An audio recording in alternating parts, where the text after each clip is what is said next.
Olá, queridas e queridos. Esta é mais uma edição do programa Novos Rumos por um Mundo Melhor. Tenho a alegria de, ao começar esta edição, fazer um registro, qual seja, no dia 18 de abril próximo, a editora Gerson Simões Monteiro, da CERJ, Conselho Espírita do Estado do Rio de Janeiro, realizou uma tarde-noite de autógrafo, com o lançamento do livro 2357, Uma Aventura no Futuro, do professor César Soares dos Reis. É bom lembrar que o dia 18 de abril é reconhecido como o Dia Nacional do Livro. O livro em questão é da editora Lawrence e o lançamento, como disse, foi com a parceria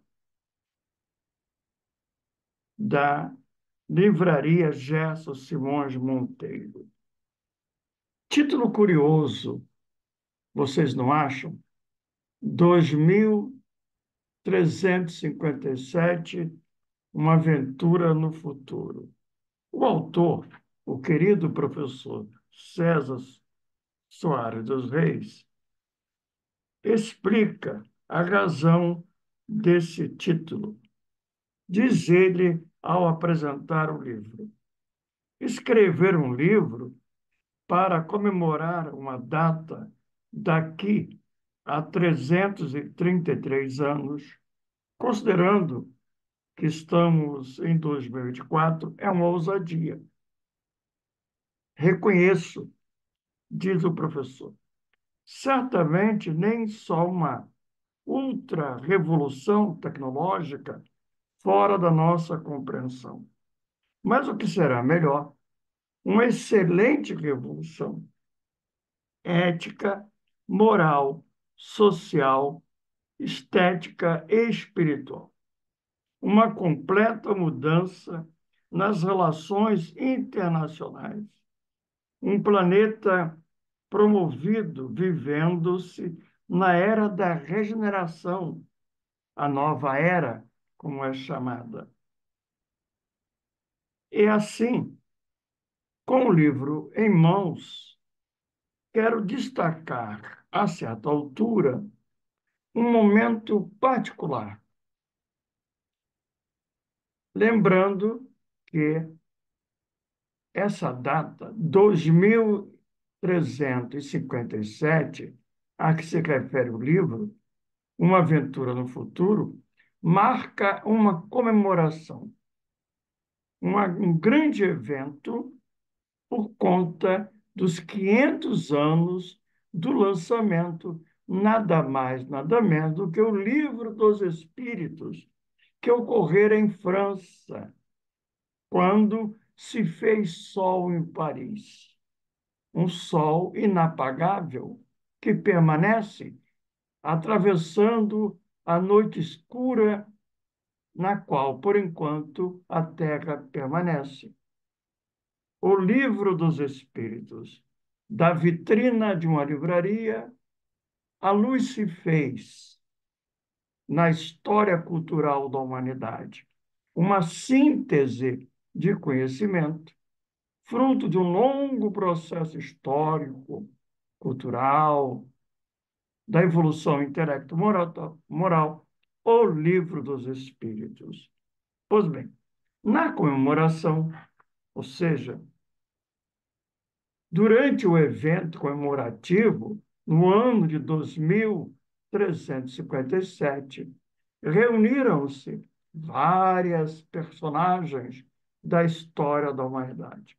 Entre elas, nada mais, nada menos do que uma figura pequena, franzina, que viveu o Cristo na terra em plenitude, Francisco de Assis. Esse espírito se apresenta no grande evento e, logo de pronto, tomando a palavra, diz: a partir do terceiro século depois de Jesus, a mensagem do Cristo sofreu modificações, não por ação consciente de quem quer que seja. Não coloquemos culpas, diz o abençoado Povorello de Assis. Eram decorrência dos sistemas e níveis de evolução. Agostinho estabeleceu que a verdadeira ciência é o conhecimento de Deus. Afirmou que o homem atinge o saber por iluminação divina. O bem e o mal são discutidos, ampliando o entendimento. Continua Francisco de Assis. Em 607, criou-se o papado, enquanto Roma decaía, é invadida, instala-se a desorganização, mas Jesus não desampara, continua o Povorello, enviando continuamente seus missionários que exemplificam corajosamente as lições do amor e da virtude. Francisco de Assis traça um breve panorama desse período histórico cultural da humanidade. Diz ele, a vida espiritual, a partir do quinto século, refugiou-se nos mosteiros. Pensava-se que, através do jejum e da oração, no meio do isolamento do mundo, se poderia atingir a redenção espiritual. Grandes almas, cheias de sabedoria e bondade, voltam à Terra para oferecer o contraste ao orgulho e à ambição. Nossos irmãos beneditinos conservam aceso, como novos sacerdotes da ideia sagrada do Cristo, o fogo divino para futuras gerações. E assim vai se dando uma revolução, um despertar, dando lugar a artes liberais, mudanças culturais, todo um conjunto de eventos com o objetivo de conciliar mais à frente a fé e a razão. O feudalismo, porém, retoma a servidão, amplia as lutas fratricidas, lançando a humanidade em séculos de horror e escuridão. E ele se refere a ele próprio quando espírito, sob a personalidade existencial Francisco de Assis, reingressa à carne exatamente no século XII. Portanto, temos aí um período, o período medieval. E nesse período, ocupa um lugar de destaque a Igreja Católica Apostólica Romana, a Igreja medieval, que vai dos séculos V ao século XV. E o que é a Igreja medieval? Ou o que significa? Como entender essa Igreja Católica? Podemos dizer que suas características são é, o seu papel, a sua presença nesse período histórico, que trouxe uma profunda influência na política, cultura, educação, ciência, arquitetura e saberes da época. Como detentora hegemônica, pode dizer, dos costumes romanos e da tradição cristã, foi um elo entre as diferentes nações europeias após a queda de Roma, já mencionada. Por isso, o poder e a influência que exercia extrapolava os limites religiosos. Foi mais do que uma grande religião, foi um império na sua expressão plena. A marca é o poder. A Igreja Católica foi a grande organizadora da vida medieval, tendo como centralidade o seu Papa, seu governante, uma autoridade política e moral e de toda a Europa. De todo modo, como a isto se refere Leonardo Boff no seu livro O Carisma e o Poder.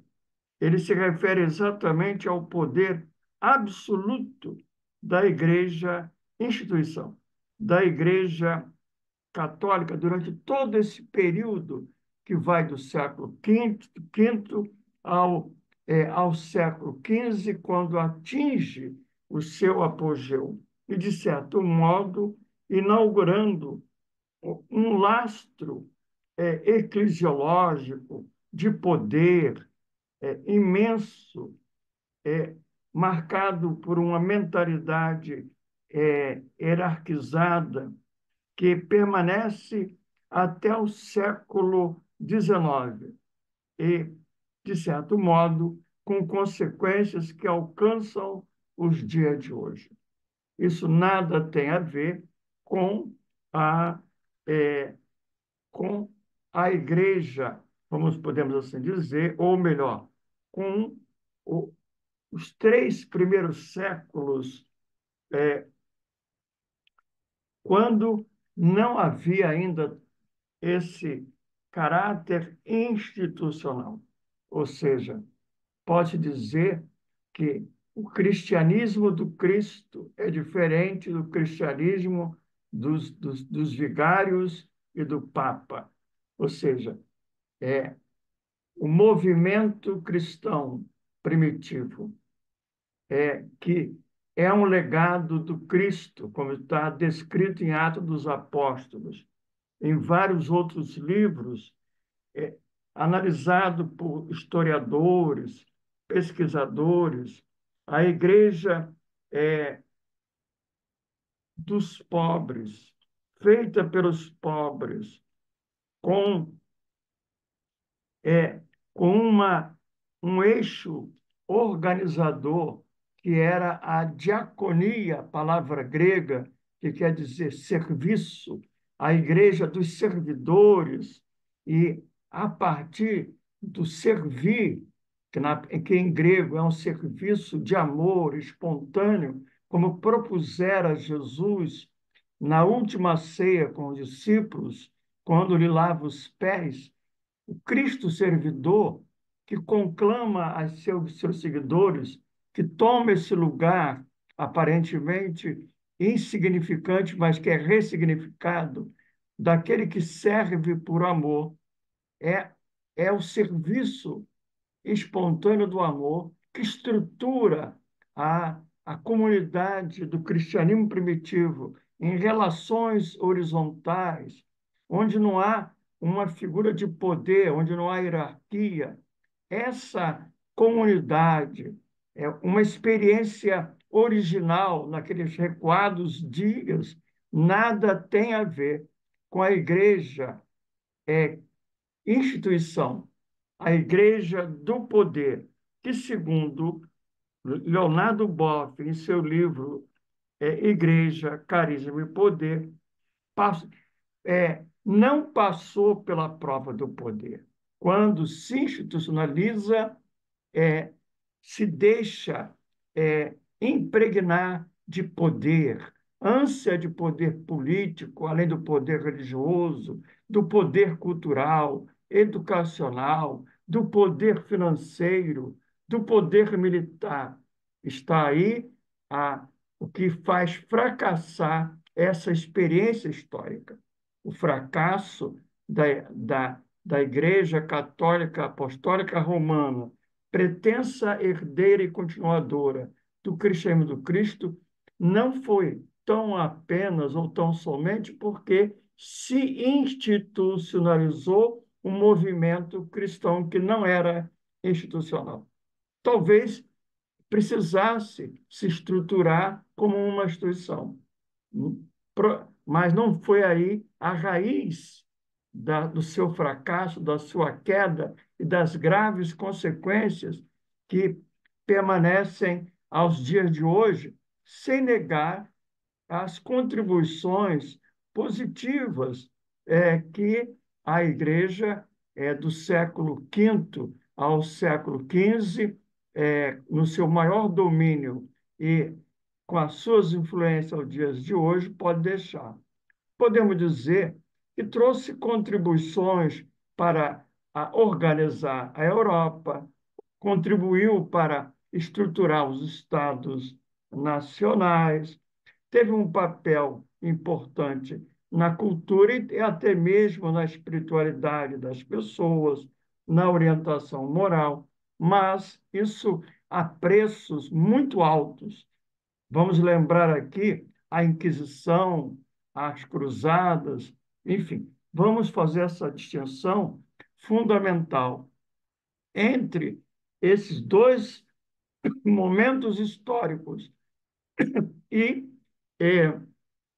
entre essas duas estruturas, uma simples, movida pela diaconia que trouxe é, toda uma estrutura fraternal, amorosa, era o Cristo vivo através dos apóstolos que saíram pelo mundo para amar, amar e servir, nunca para dominar. Nenhuma função do cristianismo primitivo era de domínio de homens sobre homens.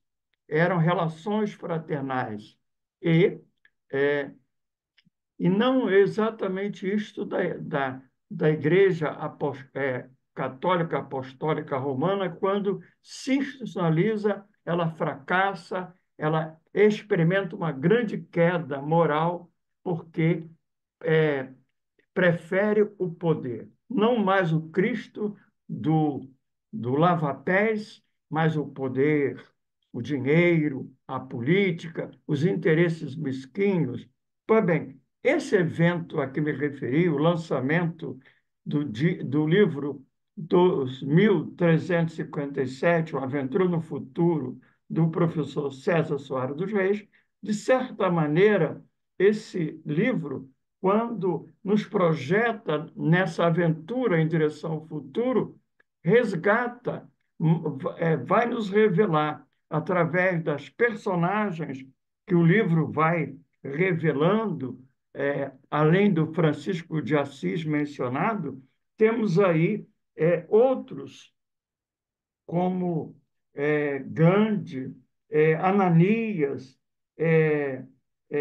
Madame de Curie, Zamenhof e o próprio Allan Kardec, que, no momento alto, porque se está comemorando os 500 anos do lançamento do Livro dos Espíritos, que chegou à Terra no século XIX como uma cunha na história dolorosa da humanidade, para ensejar, trazer a oportunidade da mudança que teria que acontecer. O Espiritismo inaugura na Terra a era do entendimento. Em meio à dor que a humanidade experimentava no século XIX, quando a religião, e em particular a Igreja Católica Apostólica Romana, após o seu apogeu no século XV, num movimento de queda, de declínio do seu papel hegemônico na história, na cultura e na política, vai sendo empurrada para um canto escuro das crendices como que presa ao passado glorioso, dando lugar à ciência, que viria trazer, por fim, a felicidade humana, a nova deusa razão. E o homem mergulha nessa nova busca de felicidade, de plenitude, e vai chegar ao século XX, é, sem sair da agonia, é, da angústia existencial, porque a razão que trouxe a ciência, e esta apoiando-se na tecnologia, pôde levar o homem a viagens extraordinárias na intimidade da matéria, nas profundezas do oceano, em direção ao infinito, mas como não viajou para dentro de si mesmo, encontrando, como diz Alex Carrel, o grande médico do século XX, continuando desconhecido de si mesmo, apesar de tanto conhecimento, é, não encontrou a plenitude, não encontrou a felicidade, é, fora, nos shoppings, no dinheiro, no poder, não mais aquele da igreja, mas o poder político, o poder financeiro, o poder tecnológico, é, não encontrou fora porque não encontrara dentro de si mesmo. Pois bem, essa edição, nesse primeiro bloco, está trazendo isso, para fazer exatamente um recuo ao programa anterior, quando examinamos aqui um espírito em três momentos. No livro do nosso querido Hermínio de Miranda, Guerrilheiros da Intolerância, esse pesquisador estuda os mecanismos secretos da história e, ao fazê-lo, se debruça na historiografia, usando a reencarnação para nos trazer luz sobre uma mesma individualidade, o mesmo espírito, em três personalidades existenciais.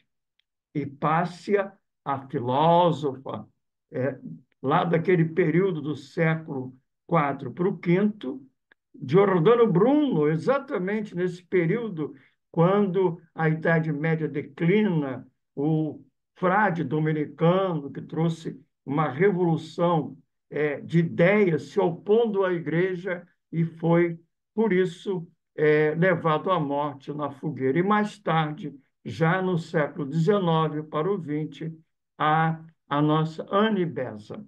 Esses temas serão tratados no segundo bloco da nossa edição de hoje, do programa Novos Rumos para um Mundo Melhor.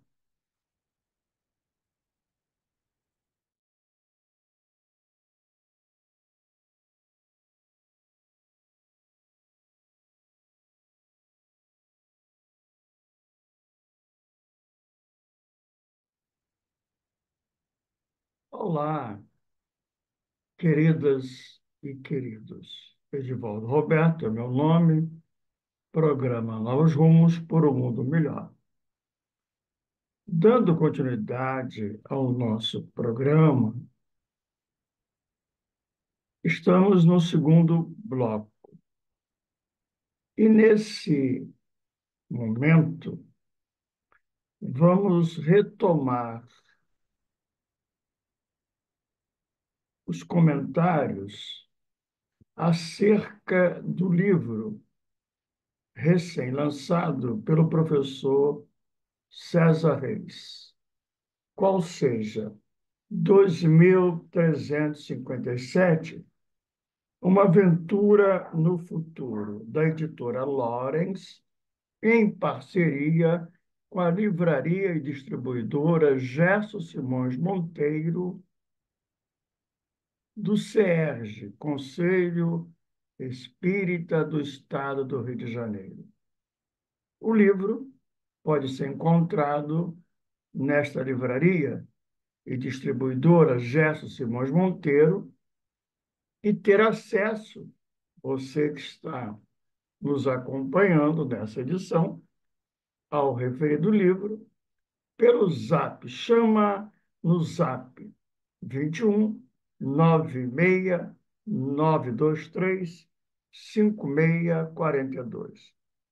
Retomando o livro, 2037, Uma Aventura no Futuro, no qual César Soares dos Reis, o professor César Reis, como ele é chamado, em um processo medianímico, é conduzido por um espírito, uma jovem, a um evento que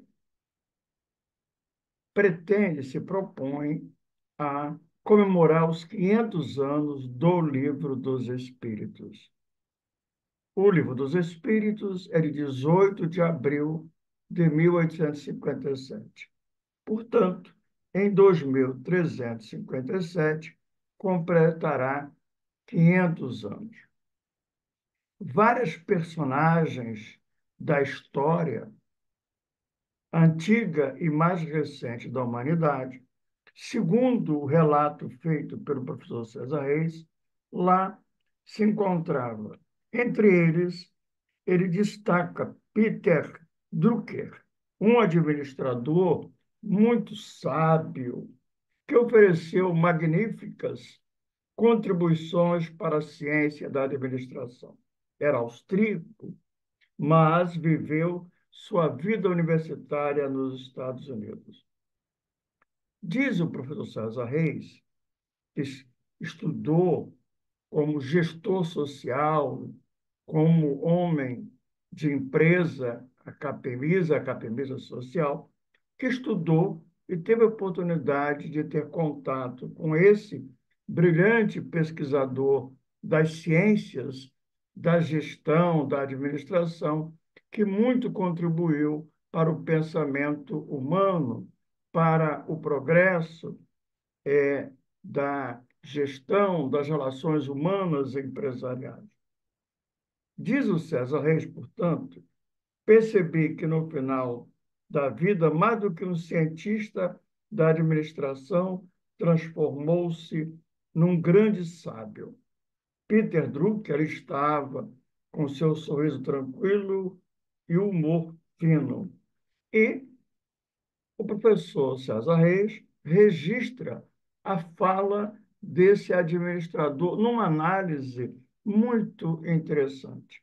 Diz ele, no referido livro 2357, Uma Aventura no Futuro. No século XXI, finalmente, as teorias herdadas do passado de construção sem ética da sociedade e as facetas da realidade não se ajustaram mais. Ficou insuportável a polarização entre países dominantes e dependentes. Ficou absurda a manipulação financeira ou comercial. Aumentou demais a distância entre ricos e pobres, inclusive no chamado primeiro mundo, através das dinâmicas financeiras globalizadas. Os conceitos tradicionais caíram e a visão das coisas ficou nublada e incompreensível. Aos poucos, os eixos da mudança definiram seu curso. Prossegue o Peter Drucker através do registro do professor César Reis. Já falamos da tecnologia que acabou se transformando numa revolução tecnológica. Outro eixo óbvio foi a globalização. Também explicitamos de passagem a polarização mundial dramática entre ricos e pobres, a fuga do campo com a urbanização acelerada e a transformação das relações e a organização do trabalho constituíram-se numa mistura explosiva que, afinal, ficou fora de controle. Houve mesmo um cansaço geral quanto às ideologias hipócritas que prometiam tranquilidade geral com estatização e planejamento. Do outro lado, a prosperidade viria com as privatizações. As primeiras produziram emperramento burocrático, as segundas nos levaram a uma dramática acumulação de injustiças sociais que conturbaram a Terra. A humanidade mergulhou no tempo das incertezas, prosseguiu Peter Drucker, no registro do professor César Reis. Há muita dor que se generalizou pelos quatro cantos do orbe, levou os questionamentos, as aberturas, a tolerância, abriram-se canais de comunicação entre as ciências sociais, entre as instituições, entre os grupos sociais. O século XXI, continuou o Peter Drucker, mergulhou nos paradoxos. Isso é muito importante, o que caracteriza os tempos de hoje. Ele está lá, em 2357, olhando para esse momento que nos encontramos, complexo, difícil. É muito interessante essa observação. O mesmo sistema, diz ele, que promovia a modernidade técnica, gerava a exclusão social, transformando a maioria da população em espectadores passivos, cada vez mais cansados das tecnologias que geravam ameaças, enquanto se perdia de vista a solução dos problemas mais elementares. E ele arremata: os caminhos ficaram muito complexos. E aí ele é, vai mostrando a crise em que nós estamos. Repito, isso com o olhar de lá, do futuro, o ano 2357, quando num evento, se comemorava, ou se vai comemorar, o lançamento, ou os 500 anos do Livro dos Espíritos. Veja, toda a sociedade estava organizada em torno da luta, do sucesso, da busca vazia de ser vencedor, um absurdo da filosofia de vida. Certamente alguma coisa teria que acontecer. Curiosamente, esta posição, de certo modo, está no jornal O Globo, pelas mãos e pensamento de um pensador, escritor, jornalista brasileiro, Fernando Gabeira, que na sua crônica semanal, ele assim conclui, ele falando de um escritor dos tempos atuais, ele fala dos desafios que temos aí pela frente. Ele diz, olhando para esse momento, o grande esforço intelectual do momento é dissecar todos os elementos do conflito do mundo e neutralizá-los. Esse é o desafio que nós temos. Não é pequeno quando nós nos colocamos nesse cenário atual e tomamos como referência a fala do Peter Drucker no livro do professor César Soares do Reis, quando ele registra, repito, num processo medianímico, ele é levado a um lugar, o futuro, porque o Hermínio Miranda tinha, o grande pesquisador Hermínio Miranda, essa expressão.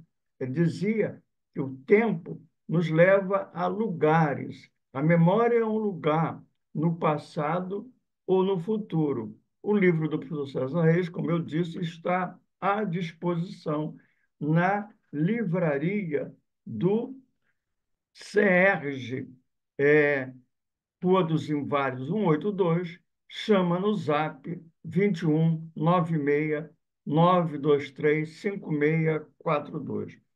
Mas é muito interessante quando nos referimos aqui à crônica semanal do Fernando Gabeira, porque ele, a certa altura, concluindo o seu texto, ele nos põe a pensar em algo muito específico, nessa busca de dissecar todos os elementos que explicam e podem superar todo esse drama que vivemos em atualidade.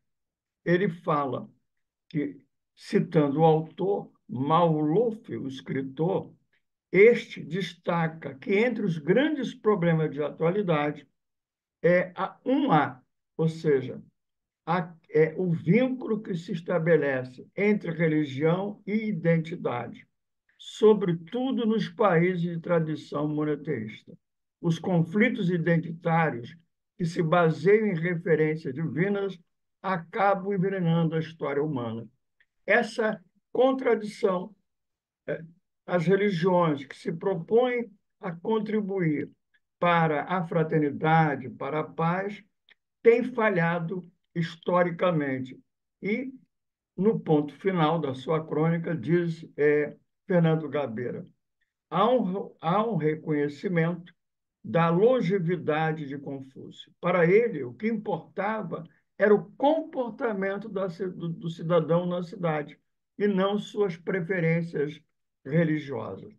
Dito isso, queremos aprofundar um pouco, né? Já que estamos falando dos tempos de hoje, na perspectiva de uma viagem no futuro, por meio de um processo medianímico do professor César Reis, que é levado pela espiritualidade a, a um evento comemorativo dos 500 anos do Livro dos Espíritos, em 2357. Falando disso, passado, presente e futuro, em A Doutrina Espírita e também para alguns pensadores, como Viktor Frankl, o que nos puxa é o futuro, é uma visão de futuro. Por isso, César Reis, quando lançou o seu livro, ele fala que o livro traz a esperança. A esperança vem do futuro. Uma visão de futuro nos faz esperançar, na expressão de Paulo Freire, né? De ir adiante. O futuro nos move, nos empurra, não é o passado. O passado ele deve ser visto, e para isso a história é um retrovisor para que a gente do passado, que é um momento no tempo, um lugar no tempo, nos permita compreender o que somos aqui no presente, mas com um olhar postos no futuro, como esperança para que sejamos agentes de transformação. Nós, no programa anterior, de 15 dias atrás, estávamos aqui examinando um livro que nos remete ao passado.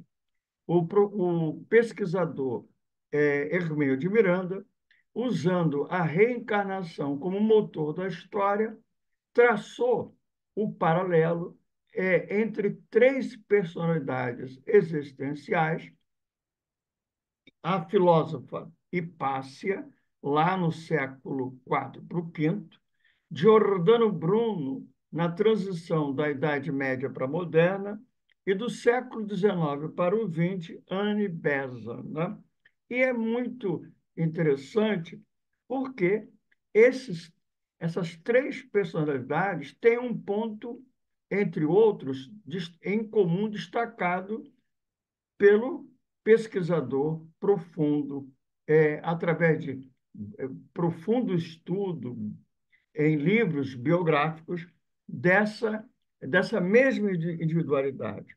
Ele diz assim, né, que essas três personalidades tinham em comum uma coerência, uma consistência que lhes marcou ao longo do tempo. Por isso ele chamou de guerrilheiros da intolerância, ou seja, eles defendiam a Hipácia, o Giordano Bruno, Anne Besant, pagaram um alto preço, porque eles tinham a ideia de que o pensamento somente pode tornar-se criativo e renovador quando livre, livre até para errar, mesmo porque no correr do tempo a verdade acabará sempre por encontrar um nicho onde possa ser examinada e de onde se irradie para fecundar o futuro. Em tempos de fake news, em tempos de polarização, em tempos de intolerância, é muito importante pensar sobre isso.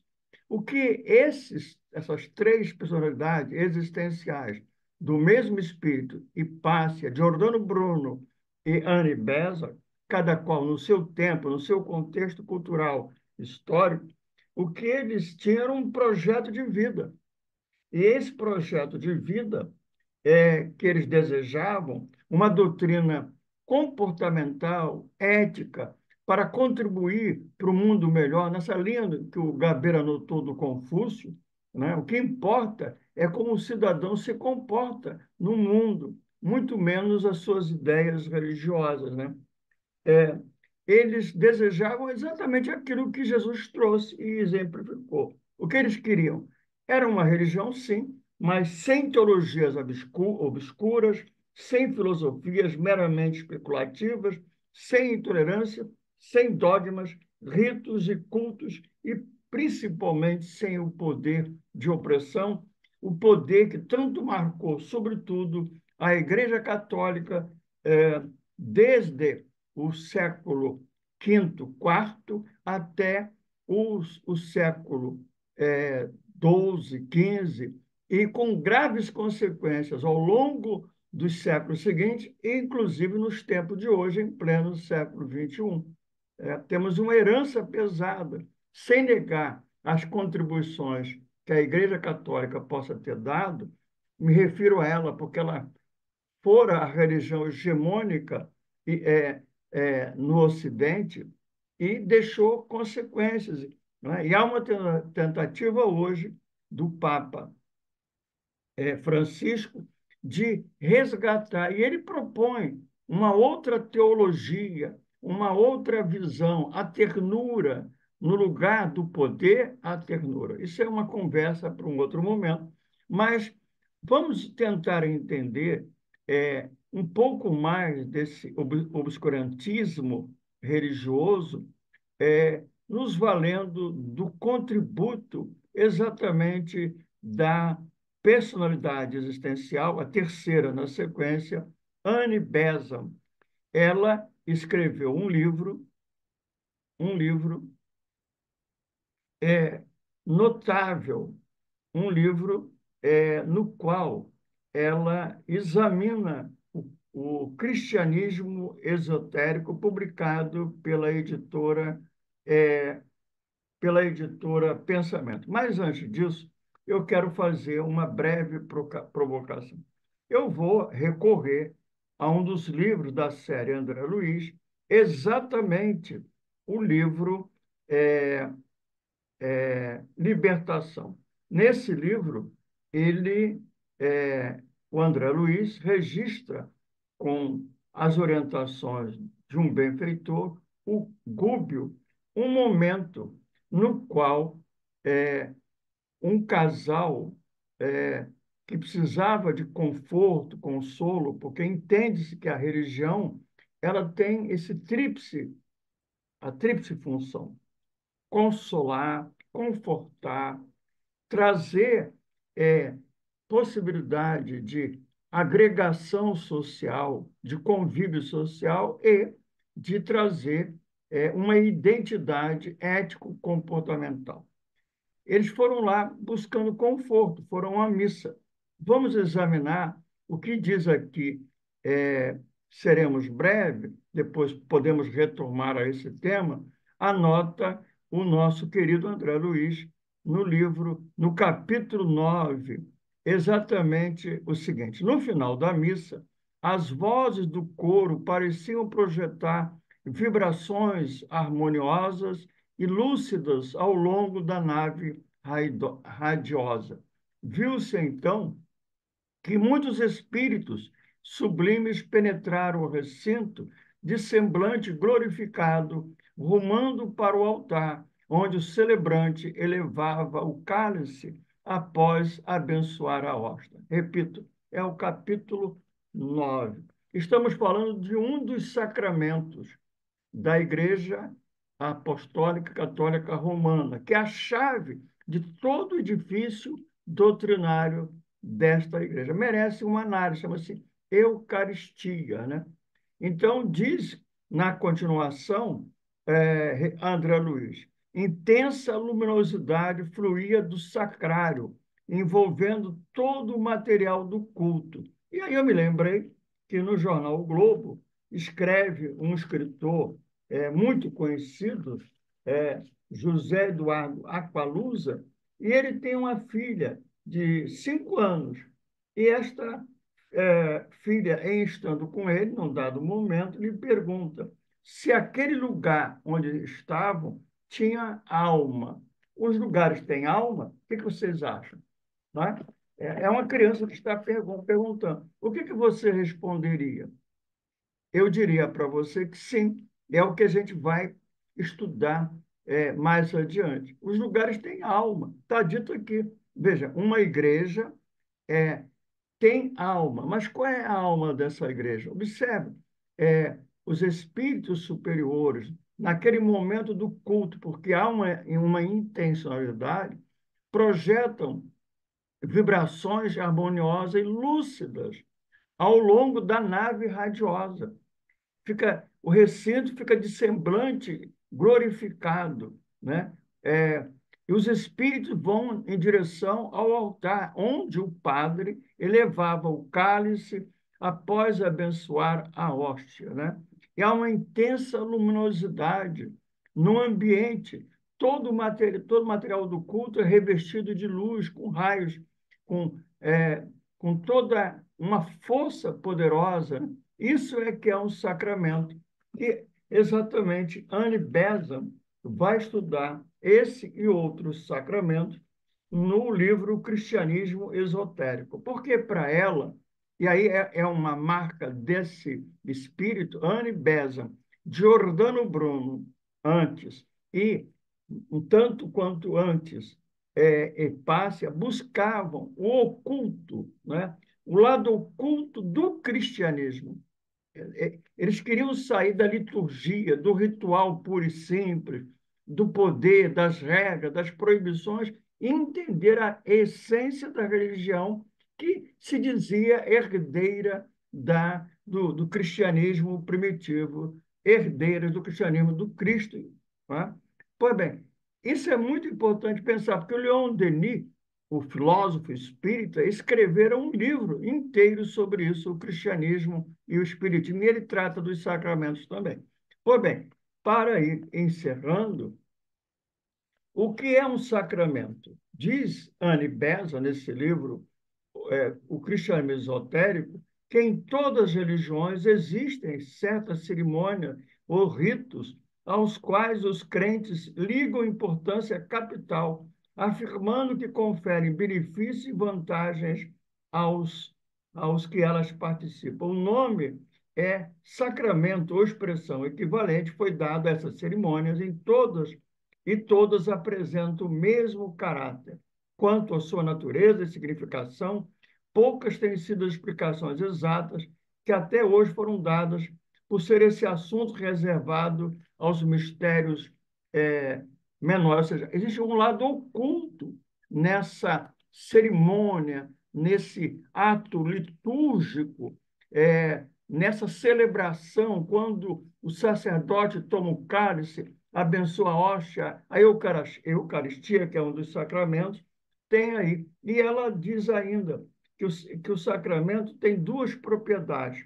Não vamos aqui avançar, mas numa primeira visão, mirada, ela diz que o sacramento é uma cerimônia, primeiro olhar é que ela é exotérica, que é uma alegoria, uma representação, uma dramatização com atores, assim como se fosse uma novela, um teatro, há uma dramatização, é um psicodrama, isso é uma herança, sobretudo, dos templos iniciáticos egípcios.